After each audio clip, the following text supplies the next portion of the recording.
সরকারের উন্নয়নের নানা দাবির মধ্যে প্রত্যন্ত দেবকুমার পাড়ার বাসিন্দাদের দুর্ভোগের ছবি সামনে এসেছে। কোয়াইফাং এডিসি ভিলেজের এই এলাকায় এখনও রাস্তা, পানীয় জল, স্বাস্থ্য ও শিক্ষার মতো প্রয়োজনীয় পরিষেবা পর্যাপ্ত নয় বলে অভিযোগ স্থানীয়দের। বিষয়টি নিয়ে ক্ষোভ প্রকাশ করেছেন গ্রামবাসীরা। কোয়াইফাং বাজার থেকে প্রায় 9 কিলোমিটার দূরে অবস্থিত দেবকুমার পাড়া। স্থানীয়দের দাবি, এর মধ্যে প্রায় 4.5 কিলোমিটার পথ এখনও পায়ে হেঁটে যাতায়াত করতে হয়। এলাকায় পাকা রাস্তা না থাকায় প্রতিদিনই সমস্যায় পড়তে হচ্ছে বাসিন্দাদের। পাশাপাশি পর্যাপ্ত পানীয় জলের ব্যবস্থাও নেই বলে অভিযোগ। গ্রামবাসীদের আরও অভিযোগ, সেখানে নেই কোনো অঙ্গনওয়াড়ি কেন্দ্র, স্কুল কিংবা স্বাস্থ্য কেন্দ্র। সম্প্রতি এক গর্ভবতী মহিলাকে চিকিৎসার জন্য অস্থায়ী খাটিয়ায় করে দীর্ঘ পথ পাড়ি দিয়ে নিয়ে যেতে হয়। স্থানীয়দের দাবি, প্রায় 8 কিলোমিটার দূরের স্বাস্থ্য কেন্দ্রে পৌঁছতে ওই মহিলাকে এমন দুর্ভোগের মধ্য দিয়ে যেতে হয়েছে। ঘটনাটি সামাজিক মাধ্যমে ছড়িয়ে পড়ার পর প্রশাসন এবং জনপ্রতিনিধিদের ভূমিকা নিয়ে প্রশ্ন উঠছে।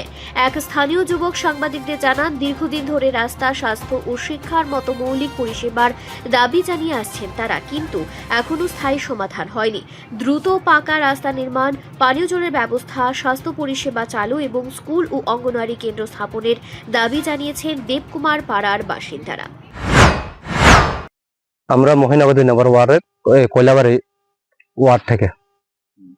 আজকে যে নিয়ে যেতেছে দিলে পরে কি হয়েছে? মানে অসুস্থ রোগী অবস্থায়, অসুস্থ কারণে আমরা নিয়ে যেতেছি বিলোনিয়া মহকুমা হাসপাতালে। গ্রামে কি গাড়ি না, এটা মেন রোড থেকে এই বাজার থেকে, কয়লাবাড়ি বাজার থেকে প্রায় 2 কিলোমিটার এই রাস্তা এইভাবে আছে।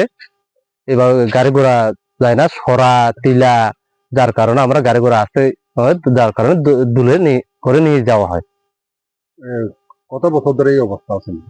আমরা দীর্ঘ আজকে 35 বছর 40 বছর মতো গত, কোনো রাস্তাঘাট নাই, যার কারণে আমরা এভাবে দুলে করে রোগী এবং মহিলা গর্ভবতীরাও এভাবে নিয়ে যাওয়া হয়। হসপিটালে যাইয়া খুঁজেনি না কোনো মারা যায়? না, অনেক সময় রাস্তাঘাটে মৃত্যুও হয় এবং অনেক মহিলা রাস্তাঘাটে প্রসব করে দেয়। আচ্ছা, আজকে যে যারা নিয়ে এসেছে ওনার নাম কি?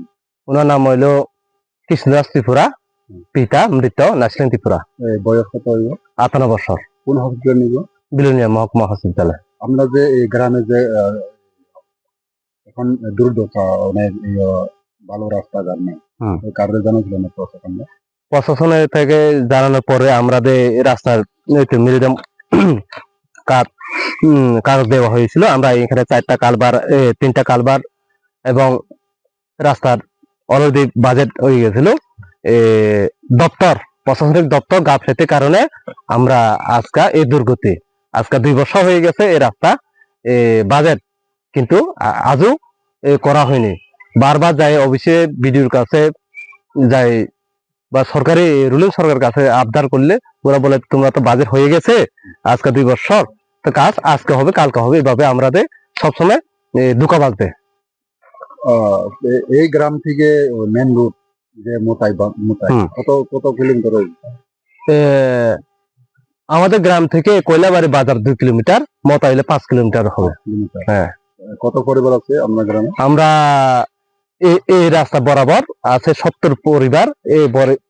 এদিকে আছে এই টিলার দিকে আছে সে প্রায় 30-35 পরিবারের মতন। আমরা টোটাল টিলাতে আমরা 100-এর উপর পরিবার আছে। এই রাস্তা দিয়ে? হ্যাঁ, সবাই এই রাস্তা দিয়ে যাতায়াত আসা যাওয়া করে।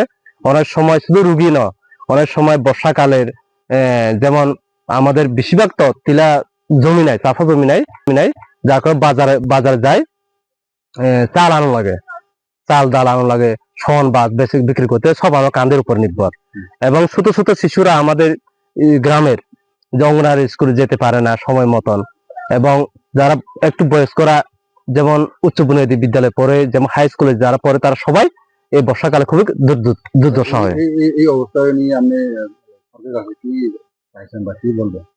সরকারের কাছে আমাদের অনুরোধ, আমরা মহিনগর কয়লাবাড়ি ওয়ার্ডের সকল বাসিন্দা, আমাদের রুলিং সরকার, এই বর্তমান সরকার যে ত্রিপুরা যে জোট সরকার, ওনার কাছে ওনাদের উপর আমার অনুরোধ যে অতি শীঘ্র যারা আমাদের যে দাবি গুলা যারা পূর্ণ করে।